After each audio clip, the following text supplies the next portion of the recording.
Welcome to Mahabal Enviro Engineers Private Limited, your trusted partner in environmental solutions.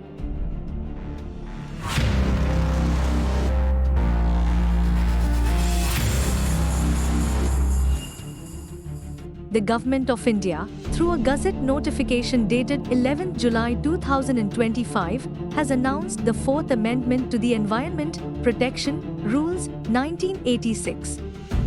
This amendment revises sulfur dioxide (SO2) emission norms for coal and lignite-based thermal power plants, but with a more practical, region-specific, and resource-conscious approach.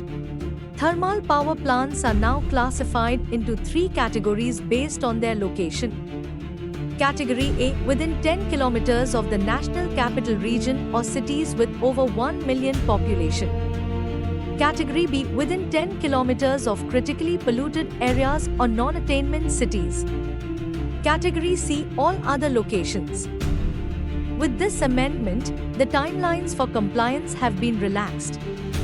Category A plants must comply with SO2 norms by 31st December 2027.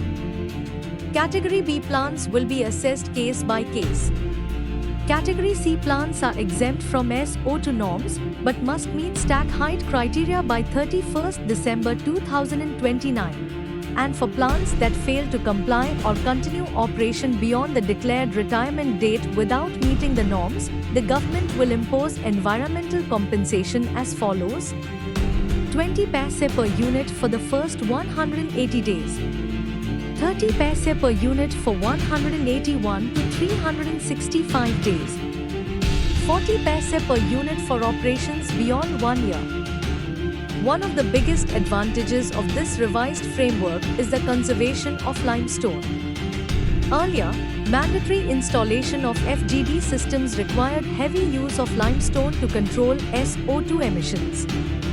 With strategic exemptions, India will now save significant limestone reserves, reduce mining and transportation burdens, lower carbon emissions, cut down overall energy generation costs.